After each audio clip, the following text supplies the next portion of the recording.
Inaugurée mardi par le président Lai Ching-te, la 33e édition du Salon international du livre de Taipei, le TIB, bat son plein jusqu'au 9 février au World Trade Center. Bien que la place de plus en plus importante du numérique fasse reculer les habitudes de lecture à Taïwan comme ailleurs, force est de constater que ce salon a toujours un grand succès. Cette année, pas moins de 500 maisons d'édition taïwanaises et étrangères étaient présentes, chacune essayant de se démarquer par la décoration de son stand. Le TIB est à la fois un salon qui s'adresse au grand public pour faire découvrir les nouveautés et un salon professionnel où des agents de cession de droits du monde entier se rencontrent.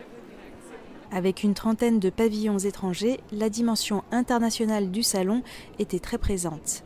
Cette année, c'est l'Italie qui est le pays d'honneur au TIB. L'occasion pour les éditeurs italiens de mettre en avant leurs nouveaux titres par des conférences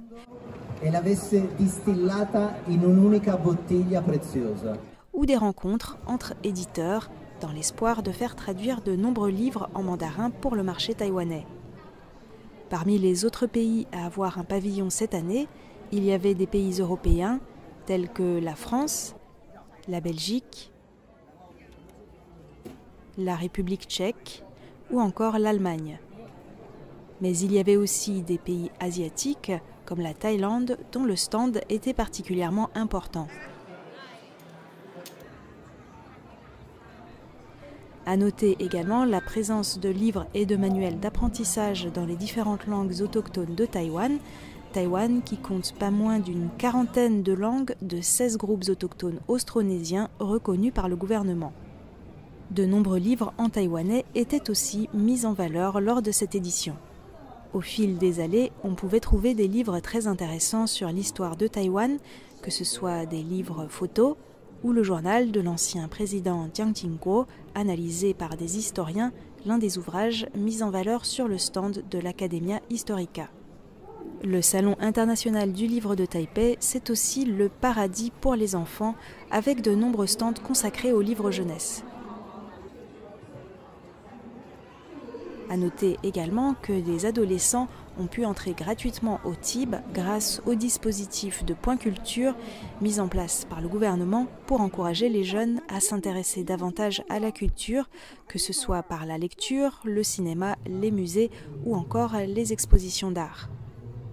Le Salon international du livre de Taipei est aussi rythmé par de nombreuses conférences d'auteurs et d'éditeurs permettant de promouvoir des livres sur des sujets variés.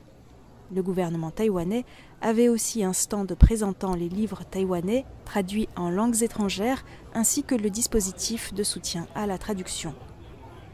Aux côtés des grandes maisons d'édition, le salon a aussi permis aux éditeurs indépendants d'avoir un espace commun qui a attiré de nombreux lecteurs. Il y avait en outre un espace consacré aux nouveautés publiées par les organisations de la société civile, qu'elles militent pour la protection de l'environnement, l'abolition de la peine de mort, l'égalité entre les sexes, les droits humains au Tibet ou encore les droits des travailleurs. Pour en savoir plus, Radio Taïwan International consacre un décryptage au TIB ce vendredi, ainsi qu'un focus mardi prochain sur la présence francophone à ce salon cette année. Pour ceux qui habitent à Taïwan, il vous reste tout le week-end si vous voulez vous rendre au Salon international du livre de Taipei.